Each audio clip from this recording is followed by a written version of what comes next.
BA भाग द्वितीय प्रथम प्रश्न पत्र के अंतर्गत कोटा विश्वविद्यालय ने आपके सिलेबस में अभिज्ञान शाकुंतलम नाटक को रखा है।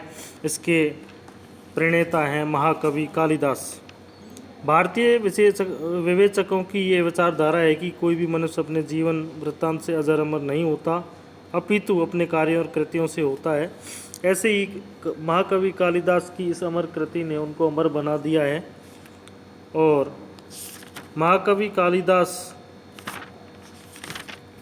सभी कवियों के बीच में महत्वपूर्ण स्थान रखते हैं। उनके बारे में कहा जाता है कि कालिदासस्य सर्वस्वम अभिज्ञान शाकुंतलम। इस उक्त कथन के अनुसार अभिज्ञान शाकुंतलम नाटक में महाकवि कालिदास की काव्य नाट्य प्रतिभा का चरम उन्मेष सर्वमान्य एवं सहृदय संवेद है। अन्य कवियों ने इसकी भूरी भूरी प्रशंसा की है और कहा भी है, काव्येषु नाटकम रम्यम तत्र रम्या शकुंतला, अर्थात काव्यों में नाटक सुंदर है और उसमें भी अभिज्ञान शाकुंतलम अति सुंदर है।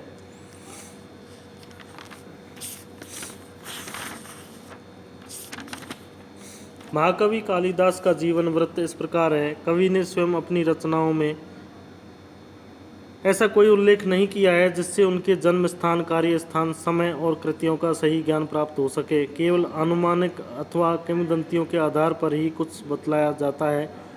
एक किंवदंती के अनुसार वे बाल्यकाल में महान मूर्ख थे और एक राजा की लड़की जो विक्रमादित्य बताए जाते हैं, उनकी लड़की से उसके मंत्रियों ने कपटतापूर्वक उसका विवाह करवा दिया था।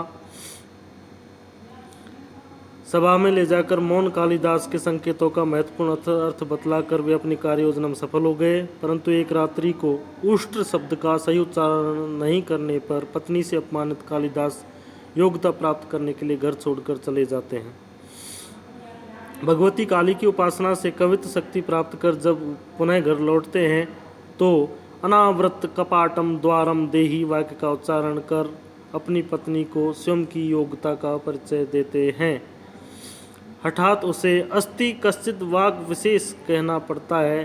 कहा जाता है कि इसी वाक्य के तीनों शब्दों को लेकर महाकवि कालिदास ने 3 काव्यों की रचना कर डाली, जिसमें अस्ति शब्द को लेकर उन्होंने कुमार संभव, कश्चित शब्द को लेकर उन्होंने मेघदूत और वाग शब्द से रघुवंश महाकाव्य की रचना की।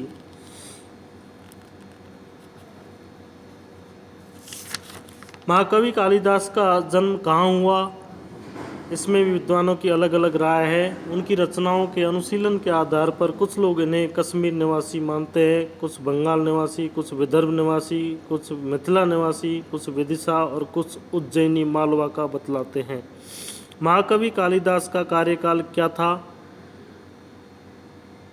यह भी एक विवादास्पद प्रश्न है। विद्वानों की कल्पना रुचि की अनेक रूपता तथा किंवदंतियों के बाहुल्य के कारण काल निर्धारण समस्या उलझ गई है। यदि कालिदास के स्थिति काल के विषय में प्रचलित सभी मतों ईसा पूर्व 8वीं शताब्दी से मत से लेकर ईसा की 11वीं शताब्दी तक के मतों को दृष्टिगत किया जाए तो कालिदास की पूर्व सीमा ईसा पूर्व 8वीं शताब्दी तथा अपर सीमा 11वीं शताब्दी तक पहुंच जाती है। 150 ईस्वी पूर्व से पहले की और ईस्वी की 7वीं शताब्दी के पश्चात नहीं जा सकती। इसमें भी विद्वानों में अलग अलग मतभेद हैं।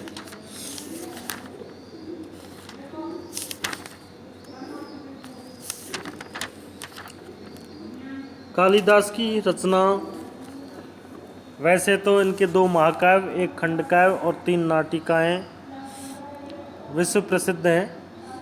उनमें भी अभिज्ञान शाकुंतलम विश्व प्रसिद्ध है और अनेक भाषाओं में उसका अनुवाद हुआ है। जबकि गवेषणों का कथन है कि अब तक कालिदास नामक 6 कवि हो चुके हैं, जिनमें राजशेखर को 3 का तो ज्ञान था। प्राय सभी विद्वानों का यह दृष्टिकोण है कि कालिदास एक नहीं अनेक हुए हैं। कालिदास के नाम से अब तक 41 रचनाएं प्रसिद्ध हैं। M.R. काले ने कालिदास पर अपने विचार प्रकट करते हुए उनकी 41 रचनाओं को इस रूप में उपस्थित किया है। शाकुंतलम, विक्रमो उर्वशीयम, मालविकाग्नि मित्रम 3 नाटक हैं। रघुवंशम, कुमार संभव 2 महाकाव्य, मेघदूतम नामक एक खंडकाव्य है।